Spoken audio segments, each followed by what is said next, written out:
Bismillahirrahmanirrahim. Assalamualaikum warahmatullahi wabarakatuh. Perkenalkan, nama saya Eko Saputra. NIM B1B1 181130 dari kelas B. Di sini saya akan menjelaskan mata kuliah metode riset sumber daya manusia. Di sini saya mengambil poin bab 1, yaitu definisi riset dan metode.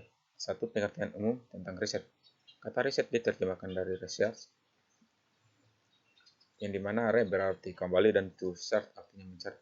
Secara etimologis, riset merupakan suatu metode studi melalui penyelidikan yang hati-hati dan sempurna terhadap suatu masalah sehingga diperoleh pemecahan yang tetap terhadap masalah tersebut.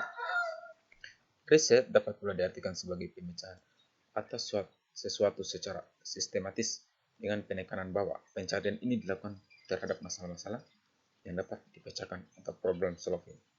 Pada dasarnya, riset adalah suatu proses penyelidikan atau pencarian sesuatu, fakta dan prinsip-prinsip yang dilakukan secara sistematis, hati-hati, kritis atau critical thinking, dan harus dilakukan dengan sungguh-sungguh. Riset sumber daya manusia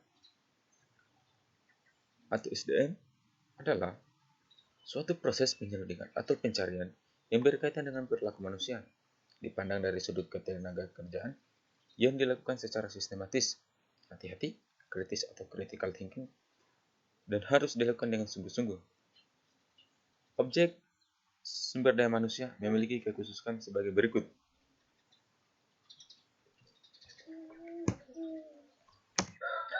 1. Kejujuran dan keterbukaan manusia tidak dapat dijamin. 2. Tindakan dan sikap manusia tidak dapat disederhanakan menjadi kegiatan sebab akibat seperti gejala alam yang diatur oleh hukum-hukum alam. 3. Perbedaan dengan variabel pada ilmu alam yang berciri konstan. Dalam riset sumber daya manusia, variabel tidak berciri konstan, tetapi menurut kondisi lingkungan kerja, waktu, dan tempat tinggal.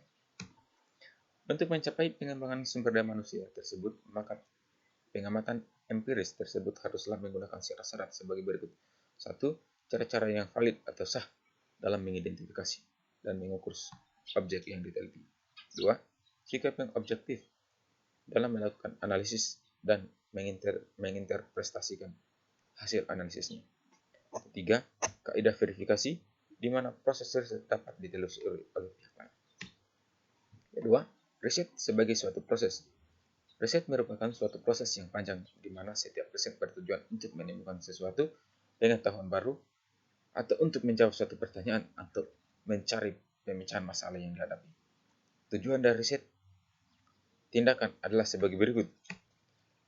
1. Untuk memperoleh keterangan objektif dalam rangka memberikan atau membenarkan kebijakan atau kegiatan yang telah dibuat. Kedua, untuk memberikan keterangan yang didapat dapat digunakan sebagai dasar untuk kegiatan dan tindakan yang datang. Ketiga, untuk membenarkan penundaan aksi, pengembalian tindakan, atau tidak mengambil tindakan apapun. Keempat, untuk menstimulasi pekerjaan-pekerjaan pelaksana program ke arah yang lebih dinamis, serta lebih menggiatkan implikasi dari berbagai alat untuk mencapai tujuan. Ketiga, model riset yang ilmiah.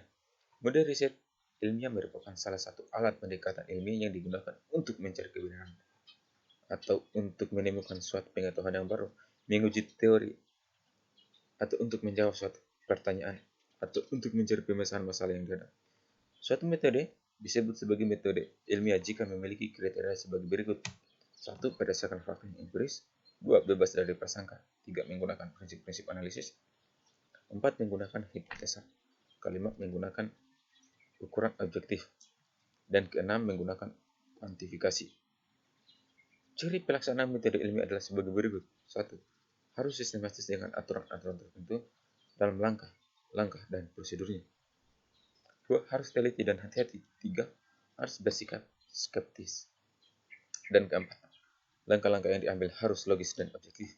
Sekian dan terima kasih. Assalamualaikum warahmatullahi wabarakatuh.